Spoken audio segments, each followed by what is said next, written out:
Hello guys, back to our my channel. আমি পিউ। আজ আমি চলে গেছিলাম হৃদয়পুর।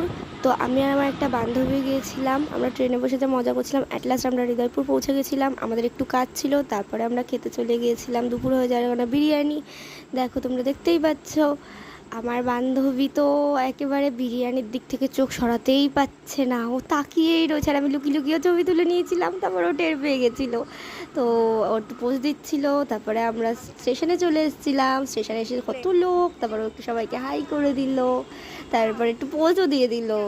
তারপরে হচ্ছে আমি স্টেশনের লোকগুলো একটু ভিডিও করছিলাম, তারপরে আমি সবাইকে একটু হাই করে দিলাম। তারপরে আমি চলে গিয়েছিলাম হচ্ছে হাই করে, তারপর লিচুর দোকানে গিয়ে আমি লিচু কিনছিলাম। তারপরে সব আরও অনেক জিনিস কিনে ওর হাতে সব ধরিয়ে দিয়েছিলাম। ও অনেক কথা বলছিল, ওর খুব কষ্ট হচ্ছিল জিনিসগুলো বইতে।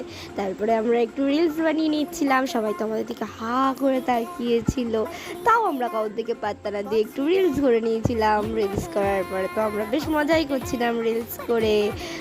তারপরে আমরা অনেকগুলোই রিলস বানিয়েছিলাম, তার সাথে অনেক মজা হয়েছিল আমাদের রিলসে। তোমরাও কি আমাদের মতো এরকম রিলস বানাও? তাহলে কমেন্ট করো।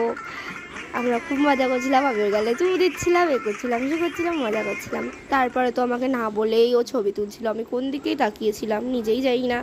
তারপরে আমাদের ট্রেন চলে এসেছিলো, আমরা ট্রেনে উঠে গিয়েছিলাম। ট্রেনে প্রচণ্ড ভিড় ছিল, যে কারণে আমি খুব বোর ফিল করছিলাম। ও আর আমি দুজনে আলাদা বসেছিলাম। তার মধ্যে ছিল প্রচণ্ড গরম, যে কারণে আমরা মানে গরমে সিদ্ধ হয়ে যাচ্ছিলাম। অ্যাট লাস্ট আমরা দুজনে একসাথে হলাম। হওয়ার পরে আমরা একটু ভিডিও করছিলাম বাইরের, তারপরে দুজন বাইরের দৃশ্যটাকে দেখাচ্ছিলাম। যদিও ক্যামেরাটা অত ভালোটা আসেনি। তারপরে তো ওই ট্রেনের ভিড়ের মধ্যেই ও খাওয়া শুরু করে দিয়েছে। ও খাচ্ছে, আমি তো দেখে অবাক। আমি ওকে বলছি যে খাচ্ছে। অ্যাট লাস্ট আমরা অশোকনগর রোডে পৌঁছে গিয়েছিলাম। পৌঁছানোর পর একটু মনে হলো বাড়ির কাছে এসে পৌঁছে গেছি। তারপরে আমরা স্টেশনে গিয়ে ছবি তুললাম। আজকে এইটুখানি, বাই বাই, ভালো লাগলো।